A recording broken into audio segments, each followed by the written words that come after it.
ವಾಸ್ತು ಗುರುಗಳಾದ doctor JH Suresh ಖ್ಯಾತ ವಾಸ್ತು ತಜ್ಞರು. ಸಮೃದ್ಧಿ ಜೀವನಕ್ಕಾಗಿ ನಗುವ ಬುದ್ಧ. ಈ ಬುದ್ಧನಿಂದ ಸಂಪತ್ತು, ಯಶಸ್ಸು, ಸಂತೃಪ್ತ ಜೀವನ ಲಭ್ಯವಾಗುವುದು.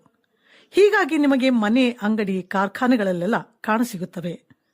ಪವಿತ್ರತೆಯ ಪ್ರತೀಕನಾದ ನಗುವ ಬುದ್ಧ ಮನೆಯಲ್ಲಿ ಧನಾತ್ಮಕ ಶಕ್ತಿಯನ್ನು ಬರಮಾಡಿಕೊಳ್ಳುವನು ಮತ್ತು ಬುದ್ಧನ ಇರುವಿಕೆಯೇ ಉನ್ನತಿಗೆ ನಾಂದಿ. ಬುದ್ಧನ ನಗುಮುಖ ಸಂತೋಷ ಹಾಗೂ ಯಶಸ್ಸನ್ನು ಪ್ರತಿನಿಧಿಸುತ್ತದೆ. ಕೈ ಮೇಲೆ ಮಾಡಿದ ಬುದ್ಧ ಪ್ರಗತಿಯ ಸಂಕೇತ. ವಿಶ್ರಾಂತಿ ಪಡೆಯುತ್ತಿದ್ದರೆ ಆರೋಗ್ಯದ ಸಂಕೇತ. ಮಕ್ಕಳೊಂದಿಗೆ ಇದ್ದರೆ ಸಂತಾನ ಭಾಗ್ಯ. ಹಣದ ಚೀಲವಿದ್ದಲ್ಲಿ ಆರ್ಥಿಕ ಪರಿಸ್ಥಿತಿಯ ಸುಧಾರಣೆಗೆ ಸಹಕಾರಿ. ಬುದ್ಧನನ್ನು ಮೊದಲನೇ ಕೋಣೆಯಲ್ಲಿಯೇ ಬಾಗಿಲಿಗೆ ಎದುರಾಗಿ ಸ್ಥಾಪಿಸಿ. ಅವನ ಮುಖ ಒಳಗೆ ಬರುವ ಜನರನ್ನು ನೋಡುತ್ತಿರಬೇಕು. ಊಟದ ಅಥವಾ ಮಲಗುವ ಕೋಣೆಯಲ್ಲಿ ನಗುವ ಬುದ್ಧನನ್ನು ಇರಿಸುವುದು ಸೂಕ್ತವಲ್ಲ. ಹೆಚ್ಚಿನ ಮಾಹಿತಿಗಾಗಿ ಸಂಪರ್ಕಿಸಿ 9482426609. ಮತ್ತೊಂದು ಸಂಖ್ಯೆ 9731548840.